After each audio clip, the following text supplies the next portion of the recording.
제가 지난번 설교를 인생의 세 가지 길이라는 제목으로 설교를 했습니다. 혹시 기억나십니까? 인생의 세 가지 길. 첫 번째 길은요, 악인의 길이에요. 악인의 길. 악인의 길을 가면 하나님의 축복을 받을 수 없다고 제가 말씀드렸죠. 두 번째 길은 하나님의 허락하신 길, 하나님의 최고의 길은 아닙니다. 그 허락하신 길 가운데는 하나님의 도우심이 있지만 그것이 우리를 향한 최고의 부르심은 아니다라고 제가 말씀드렸죠. 그리고 마지막으로 하나님이 부르신 최상의 길, 그 길이 있다라고 제가 말씀을 드렸습니다. 그래서 저희가 살아가면서 하나님의 그 최상의 길을 늘 따라가야 된다라고 말씀을 드렸습니다. 네, 오늘은 이 인생의 세 가지의 길이라는 주제 두 번째입니다. 오늘도 제가 인생의 길에 대해서 세 가지로 또 나눠보았습니다. 자, PPT를 잠깐만 넘겨주세요, 전사님. 인생의 세 가지의 길 두 번째. 자, 여기 앞에 사진 보이세요? 네, 저 사진이요, 제 고등학교 저때 2학년 때였나? 봄 소풍을 가서, 저기가 창경궁이에요. 창경궁 때 고등학교 제 동창들입니다. 자, 제가 지금 이 동창들을 계속적으로 만나고 있거든요. 이 친구들을 만나면서 저희 친구들 또래입니다. 또래 때 만나가지고 지금까지 계속 10년이 넘은 것 같아요. 이제 10년이 넘은 지기들이 늘 만나서 인생에 대해서 이렇게 친구들과 대화를 합니다. 근데 저는 늘 이렇게 친구들을 관찰을 해요. 좀 이렇게 관찰하는 습성이 있어서 친구들이 어떻게 사나 이렇게 늘 관찰을 하거든요. 그런데 친구들이 이렇게 관찰하는 그 시점에 이렇게 보면 친구들이 한 세 가지 정도로 인생을 살고 있다라는 것을 제가 알 수 있었습니다. 자, 저기 맨 끝에 제가 앉아있죠. 저 때는 살이 많이 빠졌었어요. 지금보다 한 15kg 정도? 엄청 말랐었거든요. 야리야리 해갖고. 동호가 빨리 사진 좀 보라. 너 고등학교 때 사진. 내 사진이야, 내 사진. 자, 고등학교 친구들. 자, 제가 친구들이랑 이렇게 대화를 하면서 늘 지혜를 얻는 것 같아요. 그 친구들이랑 대화가 늘 저를 유익하게 하는 것 같습니다. 하지만 안타까운 건 이 중에서 교회 다니는 친구가 1명, 2명, 3명. 총 11명인데요. 교회 다니는 친구 딱 3명밖에 없어요. 저를 포함해서. 나머지 친구들은 교회를 다니지 않습니다. 자, 이 친구들과 대화를 하면서 세 가지 부류가 있다는 것을 제가 깨달았습니다. 첫 번째 부류는요. 첫 번째 부류는 전사님 넘겨주세요. 자, 첫 번째 부류는요. 자기 스스로를 삶의 주인으로 살아가는 그런 길입니다. 이 친구들 중에요. 이 자기 프라이드 있죠. 자기 자부심이 되게 강한 친구가 있어요. 그 친구는 막 남이 돈 준다고 해도 막 가지 않아요. 그 친구는 신념이 되게 강해서 막 자기가 하고 싶은 일을 하고 좀 남들과는 다른 길을 갑니다.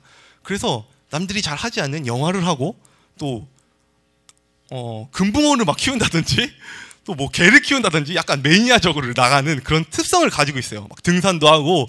근데 그 친구의 특성은 세상 사람들과는 다른 기준을 가지고 살아가요. 근데 또 다른 그 친구의 특성 가운데 하나가 뭐냐면요.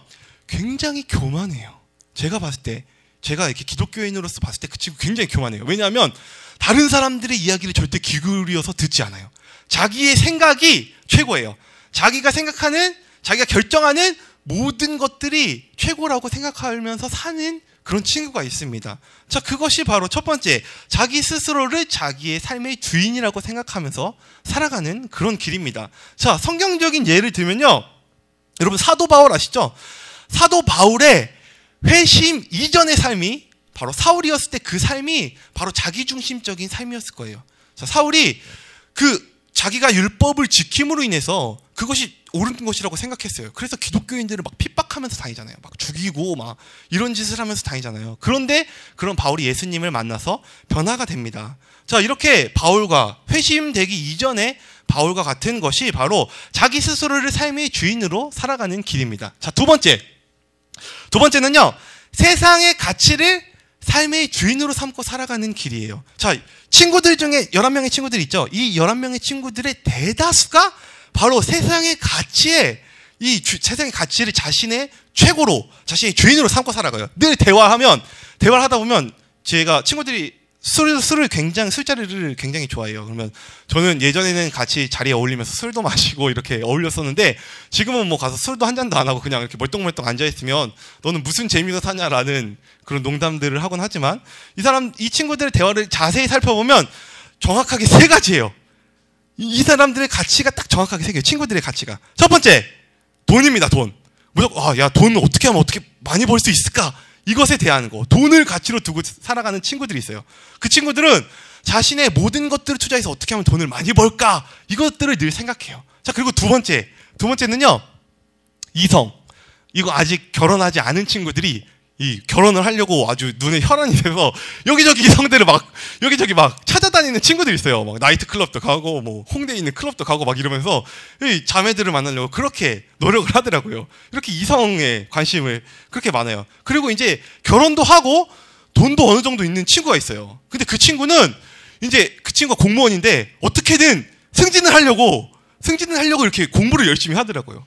그렇게 어떤 권력, 그런 명예, 이런 거에 이제 가치를 두는 것이에요. 그래서 이 세상의 가치를 세 가지로 나누면 돈과 이성과 그리고 권력, 이 세 가지 정도로 나눌 수 있어요.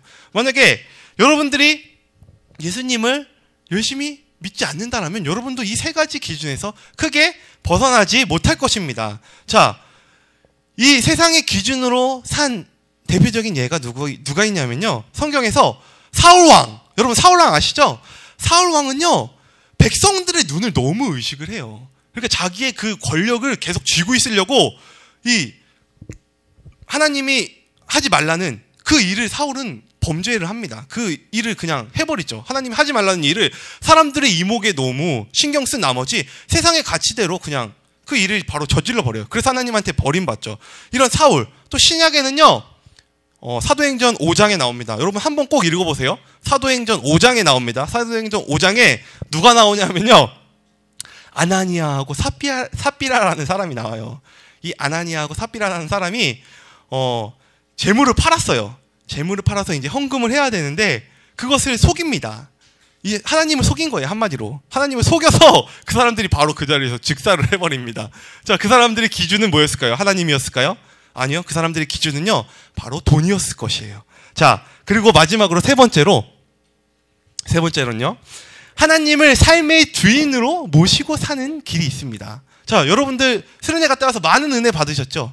자, 그 수련회에서 여러분들의 삶을 하나님께로 이렇게 바치겠다, 뭐 이런 어떤 헌신적인 그런 기도들을 여러분들 했을 것입니다. 자, 세 번째는요, 하나님을 삶의 주인으로 삼고 살아가는 이 길이에요. 바로 이 길이 첫 번째 제가 말씀드렸던 그 하나님의 최상의 그 부르심 가운데로 들어갈 수 있는 비결입니다. 여러분들의 주인이 바로 하나님이어야지만 여러분들이 최상의 길 가운데로 들어갈 수 있는 것이에요. 자, 그러면 과연 오늘날 우리가 어떻게 살아가는 것이 하나님을 내 삶의 주인으로 삼고 살아가는 것인지, 이것에 대해서 저는 여러분들과 함께 나누고자 합니다. 자, 여러분, 제가 아까 세상 사람들의 가치 세 가지를 얘기했죠. 돈과 이성과 그리고 권력. 여러분, 이 세 가지 중에 여러분들 어떤 것이 가장 강력하다고 생각하세요? 어떤 것이 가장 강력하세요, 여러분? 이성이 가장 강력하세요? 권력이 가장 강력하세요? 아니면 돈이 가장 강력하세요? 어떤 게 가장 강력하시나요? 어허, 왜 이러지? 중요한 얘기를 하려고 하는데 이거.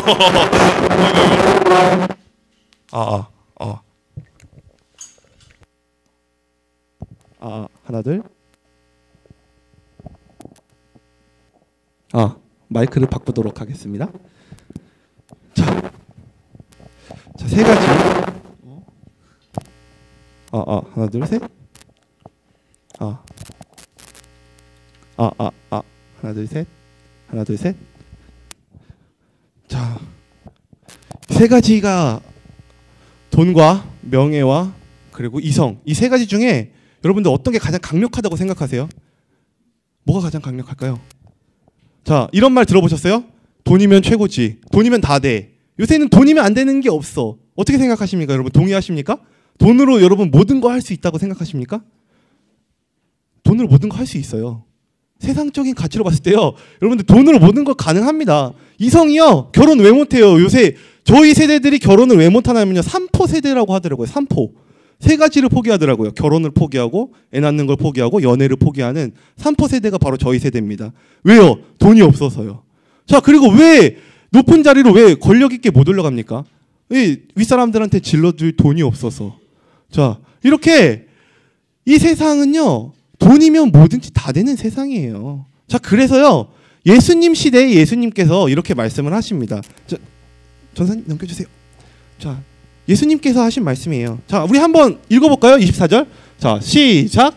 한 사람이 두 주인을 섬기지 못할 것이니 혹 이를 미워하고 저를 사랑하거나 혹 이를 중히 여기고 저를 경히 여김이라. 너희가 하나님과 재물을 겸하여 섬기지 못하느니라. 자, 예수님 시대에도 마찬가지였던 것 같아요. 예수님 시대에도 돈이면 뭐든지 다 됐을 거예요. 왜냐하면 제사장의 그런 관리들도 돈으로 살 수 있고 또 뭐 다른 모든 것들 다 돈으로 했겠죠. 예수님 시대에도. 그래서 예수님이 이렇게 얘기를 하십니다. 세상의 신이 돈이라고 또 그렇게 예수님이 또 비유적으로 이렇게 드시는 거예요. 하나님과 재물을 겸하여서 섬길 수 없다라고 얘기합니다. 그럼 반대로 이야기하자면요, 하나님을 우리 삶의 주인으로 삼고 살아가는 삶은요, 돈을 주인으로 삼고 살아가는 삶이 아닌 것이에요. 자, 여러분들이요, 하나님과 돈을 분명하게 동시에 섬길 수 없음을 여러분들 아셔야 됩니다. 자, 그러면요, 하나님, 우리가 이 재정의 삶 가운데서 어떻게 하면 하나님을 나의 주인으로 삼고 살아가는 삶인지 첫 번째입니다. 첫 번째는요, 말라기 3장 10절에서 12절 말씀입니다. 우리 다 같이 한번 읽어봅시다. 시작. 만군의 여호와가 이르노라. 너희의 온전한 11조를 창고에 들여 나의 집에 양식이 있게 하고 그것으로 나를 시험하여 내가 하늘 문을 열고 너희에게 복을 쌓을 곳이 없도록 붙지 아니하나 보라. 만군의 여호와가 이르노라. 내가 너희를 위하여 황충을 금하여 너희 토지 소산을 멸하지 않게 하며 너희 밭에 포도나무의 과실로 기한 전에 떨어지지 않게 하리니 너희 땅이 아름다워짐으로 모든 이방인들이 너희를 복되다 하리라. 자, 말라기의 말씀입니다. 자, 우리가 하나님과 재물을 동시에 섬길 수 없다라고 말씀을 드렸죠. 자, 첫 번째, 하나님을 주인으로 삼고 살아가는 삶은요, 이 재정적인 상황 가운데서요, 하나님께 온전한 11조를 드리는 것입니다. 자, 그런데요, 요새요, 교회에서 많은 신학자들이나 이런 사람들이 이 11조에 대해서 굉장히 반대하는 거, 그것이 과연 성경적인가에 대한 논쟁들이 있는 거 여러분 아십니까? 자, 그런데요, 제가 그것을 보면서 엄청나게 큰 격분을 했어요. 와, 어떻게 저렇게 가르칠 수가 있을까? 자, 온전한 11조는요, 여러분, 하나님이 여러분들에게 복을 주시기 위한 방편입니다. 성경에서 유일하게 하나님을 시험해보라고 얘기하는 게 바로 이 11조예요. 이 11조는요, 이 11조가 성경적이냐 아니냐를 떠나서요, 먼저 그보다 앞서는 말씀이 제가 아까 말씀드렸던 그 예수님의 말씀이에요. 재물과 하나님을 동시에 섬길 수 없다. 이 말씀이 이 11조를 드리냐 안 드리냐 그 말씀보다 먼저 앞서는 것이에요. 우리가 성경적으로 11조가 성경적이지 않잖아 라고 성경적인 근거들을 들면서 부정할 수 있어요. 그런데요, 이 11조가요, 영적인 것입니다. 세상 사람들이요, 이 11조를요, 영적으로 분별하지 않아요. 성경 말씀에 영적인 것은 영적으로 분명히 분별해야 된다라고 이야기를 합니다.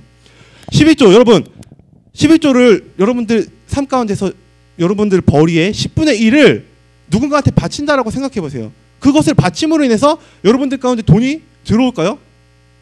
이것이 과연 이성적인가요? 이성적이지 않아요. 이건 여러분들 머리로 이해할 수 있는 것이 아니에요. 11조를 드리는 것은요, 하나님 앞에 믿음의 행위입니다. 온전한 11조를 드리는 것이 바로 하나님께 많은 복을 받을 수 있는 길이에요. 온전한 11조를 드리는 것이 하나님이 아니라 재물이 아니라 하나님을 섬길 수 있는 가장 복된 길입니다. 자, 11조로 성공한 사람이 있어요. 여러분들 록펠러라고 아십니까? 록펠러라는 사람 아십니까? 이 록펠러라는 사람이요, 백화점을 처음 만들었어요. 근데 이 백화점을 처음 만든 이 록펠러가요, 어느 정도로 부자였냐면요, 미국에 가면요, 미국은 길이 다 십자 형태로 되어 있거든요. 스트리트가 다 이렇게 길거리가 다 십자 형태예요. 그런데 이 길거리 한 블럭을 다 록펠러께, 이 한 블럭에 있는 건물들이 다 록펠러 거였대요. 근데 록펠러가요, 11조를 계속 드렸어요. 11조를 늘 드렸는데 11조를 계산하는 사람이 10명인가 15명까지 있었대요. 그런 직원들을 둘 정도로 11조에 굉장히 철저했던 사람이 바로 록펠러입니다. 자, 그리고요, 제가 제가 예전에 아르바이트를 했었어요. 제가 아르바이트를 했었는데 그 아르바이트의 사장님이 아르바이트 하던 곳에 그러니까 저희 오너 저를 돈을 주는 그분이요. 감리교 권사님이셨어요. 감리교엔 남자 권사님도 있거든요. 남자 권사님 부부가 이제 같이 가게를 운영하는데요. 사장님하고 사모님이요. 12조 하는 거에 있어서 굉장히 철저하세요. 정말 철저하세요. 12조 하는 거를요.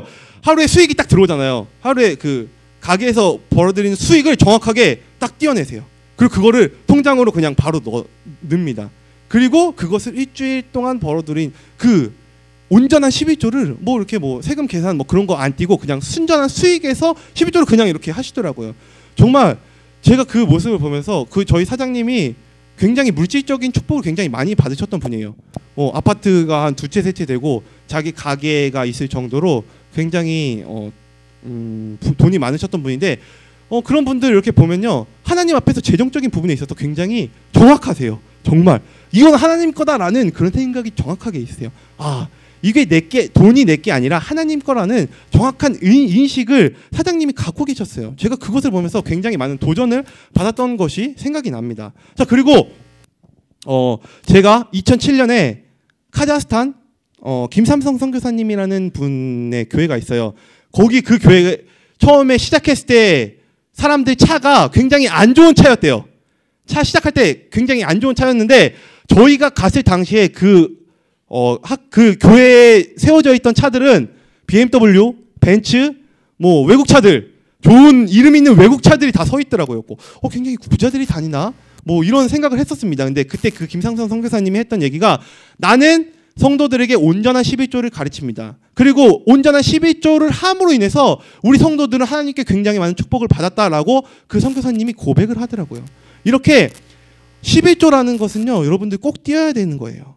첫 번째로 띄셔야 돼요. 막 다 쓰고 돈을 막 다 쓰고 난 다음에 그것을 이거는 11조니까 이건 나중에 띄워둬야지 이게 아니라 여러분들이 수입을 받으면 그 수입한 거에 정확하게, 왜냐하면 주권적인 문제이기 때문에. 여러분 하나님 거지 아닙니다. 하나님 여러분보다 돈 많으세요. 우리보다 하나님이 당연히 돈 많으세요. 뭐 11조 드리면서 그런 마음은 그 거지에게 이렇게 주듯이 그런 마음으로 드리는 게 아니라 하나님 주신 그 돈은 감사합니다. 그리고 하나님이 주신 그 돈을 내가 정확하게 쓰겠습니다. 라는 그 주권적인 행위로 11조를 드리는 것입니다. 자, 여러분 하나님께 축복 돈 많이 벌고 싶으세요? 부자가 되고 싶으십니까? 11조를 꼭 하십시오. 온전한 11조를 하세요. 여러분들이 벌어들인 그 수익에서 정확하게 11조를 떼서 하나님께 내세요. 올바른 마음으로. 하나님께서 여러분들 가운데에 많은 축복을 부어주실 것입니다. 자, 저도 옛날에 11조를 안 했었어요. 저도 여러분 나이 때 11조를 안 했었거든요. 그런데 11조를 하고 나서부터 아직까지는 돈이 없어서 전전긍긍했던 적이 없었던 것 같아요. 돈이 없어. 그냥 부족함이 없이 늘 이렇게 계속 살았던 것 같아요. 이번에 등록금도 뭐 장학금 그냥 신청하니까 바로 그냥 쭉 나오고 너무 황당하게 그냥 이런 식으로 제 재정적인 상황은 뭐 마르지 않아요. 왜냐하면 저는 주권적인 것들을 하나님께 올려드리기를 원하기 때문입니다. 자, 두 번째 우리 한번 넘겨주세요. 자, 우리 고린도후서의 말씀입니다. 9장 6절부터 8절 우리 함께 읽어보도록 하겠습니다. 시작. 이것이 곧 적게 심는 자는 적게 거두고 많이 심는 자는 많이 거둔다 하는 말이로다. 각각 그 마음에 정한 대로 할 것이요 하나님은 즐겨내는 자를 사랑하시느니라. 하나님이 능히 모든 은혜를 너희에게 넘치게 하시나니 이는 너희로 모든 일에 항상 모든 것이 넉넉하여 모든 착한 일을 넘치게 하려 하심이라. 사람이 무엇을 심든 그 심은 대로 거두리로다. 자, 신약에 나온 헌금에 대한 말씀입니다. 제가 아까 11조를 말씀드렸죠. 그런데 저희가 11조만 내는 것이 아니죠. 일주일에 한 번씩 주정헌금이라는 것을 냅니다. 자, 왜 주정헌금을 내느냐? 교회에서 교회 운영비로 쓰려고라고 인간적인 생각으로 그렇게 할 수 있어요. 그런데 재정적인 것은요, 늘 영적인 것이기 때문에 이 주정헌금을 내는 것이 저는 굉장히 성경적이라고 생각합니다. 왜냐하면 하나님 앞에 매주 나와서 나의 주권을 하나님께 올려드리는 거기 때문에 저는 이 헌금 내는 것이 굉장히 중요하다고 생각합니다. 오늘 이 고린도후서의 이 말씀은요, 우리가 헌금을 내는 어떤 태도적인 부분들에 대해서 이야기를 하고 있어요. 자, 헌금을 내는데 어떻게 낸다고요? 처음에 인색함으로 내지 말라고 합니다. 자, 우리가 하나님께 아까 말씀드렸죠. 하나님 거지 아니라고요. 하나님이 어디 길거리 뭐 서울역이나 이 용산역 같은 데 있는 그런 길거리에서 구걸하는 그런 분이 아니세요. 하나님은 이 세상에 있는 모든 것들을 가지고 계신 분이에요. 여러분들 가운데 하나님이 이렇게 한번 하시면 바로 50억이 생길 수도 있어요. 자, 그만큼 하나님 능력이 많으신 분입니다. 자, 대신 여러분들이 하나님께 하나님의 주권이 여러분들 가운데 인정되면 말입니다. 자, 이렇게 헌금을 내는 데 있어서 여러분 인색하지 마십시오. 늘 즐겨내는 마음으로 하나님께 하나님 감사합니다 라는 마음으로 헌금을 늘 내셔야 돼요. 주정 헌금함에 있어서요. 자, 그리고 또 즐겨서 내라고 합니다. 헌금을 한 번씩 가끔 가다가 오늘 돈이 있네, 오늘 주정 헌금 해야지 하고 이렇게 내는 것이 아니라 매주 즐겨서 내세요. 헌금을. 헌금 내는 거 여러분 즐거워하세요. 그래야지 하나님이 여러분들 즐거워하십니다. 이 인색한 마음으로 여러분들 하나님께 인색한 마음으로 드리면요, 하나님도 여러분들 가운데 똑같이 행하세요. 왜냐하면요, 마지막 구절 보세요. 사람이 심은 대로 거두는 것이에요. 하나님께 즐겨서 내면요, 하나님이 여러분들 가운데 즐겨서 재정을 풀어주세요. 하나님께 기뻐서 내면요, 하나님이 기뻐하시면서 재정을 여러분들 가운데 풀어주세요. 자, 그리고 제가 헌금에 대한 또 일화를 좀 말씀드릴게요. 제가 학부 시절이었던 것 같아요. 학부 시절에 제 주머니에 10,000원이 있었어요. 10,000원. 딱 10,000원. 차비, 뭐 밥값, 학교 생활, 뭐 기숙사 생활 하는데 정확하게 딱 10,000원이 있었어요. 그리고 이제 기숙사를 내려가야 되는 날인데 일주일 동안 어떻게 생활을 해요. 그래서 제가 그 10,000원을 가지고 그때 마침 유명한 목사님, 기름 부으심 있는 목사님의 설교를 듣고 있었어요. 근데 그 기름 부으심 있는 목사님의 설교 제목이 뭐였냐면요, 씨앗 헌금이라는 것이었어요. 씨앗 헌금. 씨앗 헌금이 뭐냐면요, 이 농부 비유를 드시면서 농부가요, 가장 곡식 가운데 가장 좋은 씨를 먹는 것이 아니라 내년에 봄에 뿌리기 위해서 그 씨를 이렇게 비축해 두거든요. 가장 좋은 것을요. 그래서 그것을 봄에 뿌려야지만 이 가을에 또 풍성한 열매를 볼 수 있듯이 이 헌금도 우리가 재정이 없지만 믿음으로 하나님께 씨앗 헌금을 드렸을 때 그것이 열매 맺어서 우리에게 돌아온다라는 그런 믿음의 헌금이 바로 씨앗 헌금입니다. 그래서 제가 일주일 동안 생활하는데 저에게 한 5만 원 정도의 돈이 필요해요. 그때 학부 시절에 5만 원 정도의 돈이 필요해요. 근데 10,000원밖에 없는 거예요. 그래서 어떡하지? 그러다가 그 설교 갑자기 딱 떠오르는 거예요. 나도 믿음으로 한번 드려볼까? 나도 씨앗 헌금을 한번 드려봐야겠다. 그래서 제가 10,000원을 넣고 하나님께 그걸 씨앗 헌금으로 드렸어요. 근데 정확하게 5일 있다가 금요일 날, 그러니까 일주일 동안 뭐 월요일, 화요일, 수요일, 목요일 동안 밥값으로 제 돈을 하나도 안 썼어요. 뭐 이상하게 그 주에 이상하게 아는 분들이 이렇게 식사를 같이 하자 그러고 막 밥 먹고 뭐 기숙사 밥 먹고 또 점심은 다른 사람들이 이렇게 사주고 4일 동안 돈이 이제 한 푼도 그렇게 돈을 한 푼도 안 썼어요. 그리고 5일째 되는 날 갑자기 친구한테 전화가 왔어요. 친구한테 전화가 와서 그 친구가 저한테 그러는 거예요. 야, 너 돈 있냐? 갑자기 그러는 거예요. 야, 너 혹시 돈 있니? 물어보는 거야. 아니, 나 없는데. 그랬더니 기도하는 중에 하나님이 너에게 돈을 주라는 그런 감동을 받았어. 내가 너의 계좌로 돈을 붙여줄게. 계좌번호 불러봐. 라고 하는 거예요. 그리고 저는 계좌번호를 알려줬죠. 그랬더니 정확하게 10배로 돌아오더라고요. 10배로 정확하게 그 돈을 친 친구가 돈을 저에게 이렇게 준 친구가 바로 기선입니다. 네, 우리 목사님 아시죠? 네, 그 친구가 이렇게 10배로 바로 정확하게 돌아오더라고요. 야, 이게 정말 헌금이라는 것은 영적인 것이구나. 우리가 믿음으로 하나님께 드려야지만 돌아오는 것이구나라는 그런 것을 제가 그때 알게 됐어요. 자, 그러면 우리가 과연 헌금 얼마나 해야 될까요? 이 액수에 대해서도 좀 제가 얘기를 하고자 합니다. 우리 넘겨주세요. 우리 한번 읽어보도록 하겠습니다. 마가복음입니다. 시작. 예수께서 헌금함을 대하여 앉으사 무리가 어떻게 헌금함에 돈 넣는가를 보실세. 여러 부자는 많이 넣는데 한 가난한 과부는 와서 2렙돈 곧 한 고드란트를 넣는지라. 예수께서 제자들을 불러다가 이르시되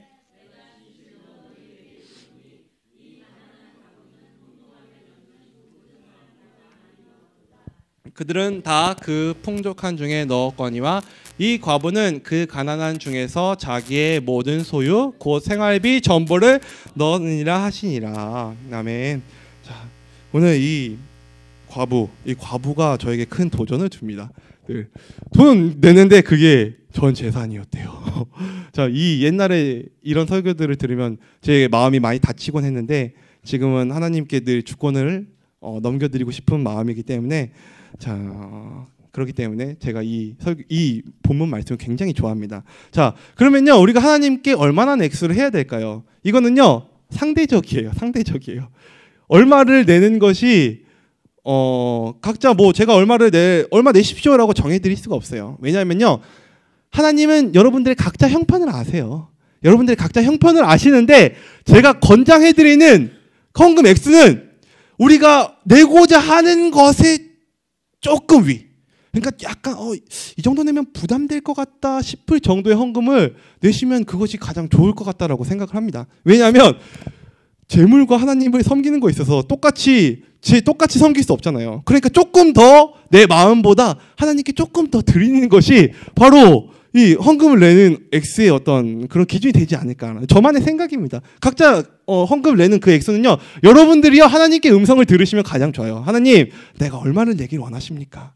그러면 하나님이 여러분들에게 알려주신 액수가 있을 것입니다. 그 헌금을 하나님께 계속 내시면서 늘 풍족하게 하십시오. 그렇게 하시면요. 하나님이 여러분들 가운데 이 재정적인 부분들을 여러분들 가운데 풀어주실 것입니다. 자, 2003년, 4년 정도에 BC카드에서 그때 제가 BC카드가 없을 텐데 BC카드에서 CF가 유행하던 CF가 하나 있어요. 여러분 김정은 아십니까? 김정은? 여러분 XX 되세요라고 하잖아요. 그 CF 혹시 기억나세요? 여러분 부자 되세요라고 CF 있잖아요. 자, 이것이 바로 이 오늘 성경 이 말씀이 바로 하나님의 이런 외침입니다. 너희들 부자 되라라는 것이 바로 하나님의 외침인 것이에요. 자, 이런 11조 그리고 이 헌금하는 데 있어서 인색하지 않고 기쁨으로 내는 것 그리고 여러분들이 내는 것에 조금 부담될 정도의 헌금을 내는 것이 하나님한테는 가장 기쁨이 되는 것입니다. 자, 그러면 이렇게 얘기할 수 있습니다. 아, 그러면 막 살아도 하나님께 헌금만 잘 내면 되는 것입니까? 라고 물어볼 수가 있어요. 자, 그래서 준비했습니다. 자, 넘겨주세요. 전사님. 자, 우리 창세기 4장 3절에서 5절 말씀입니다. 한번 읽어보도록 하겠습니다. 시작.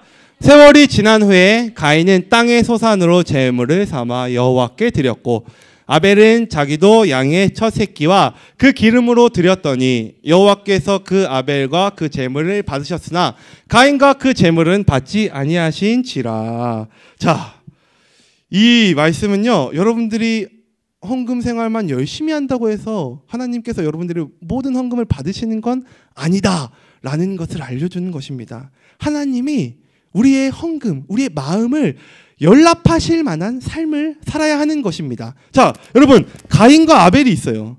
한 사람의 재산은 받으셨지만 한 사람의 재산은 받지 않으셨어요.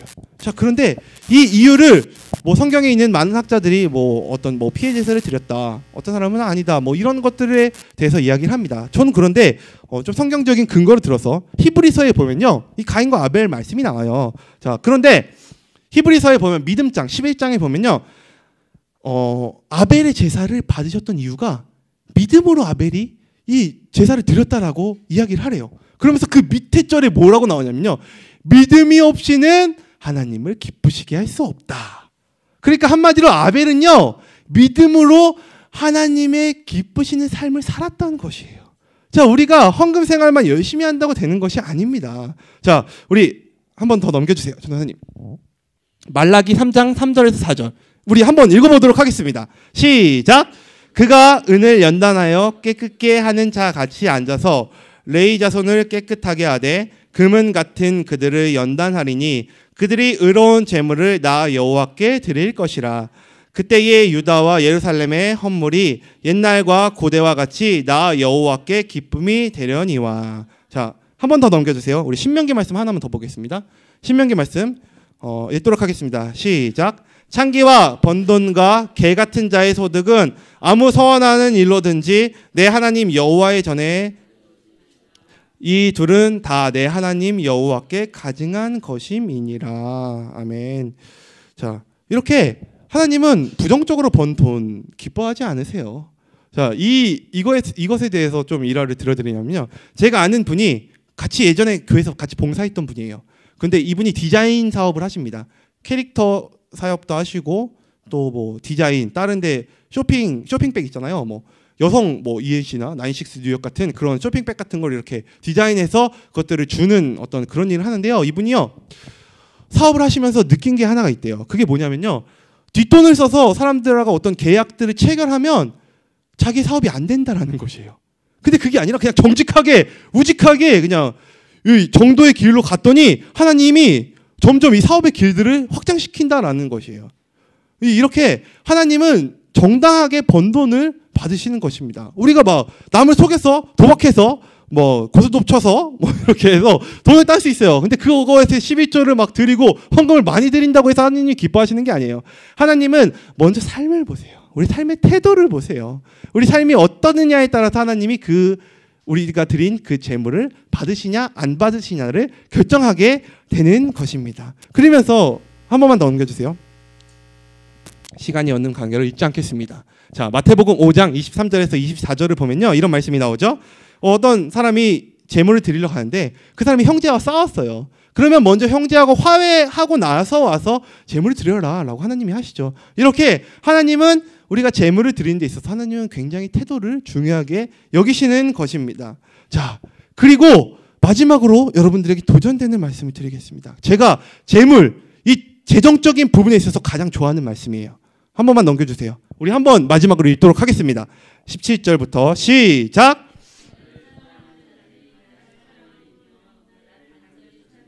나를 만날 것이니라.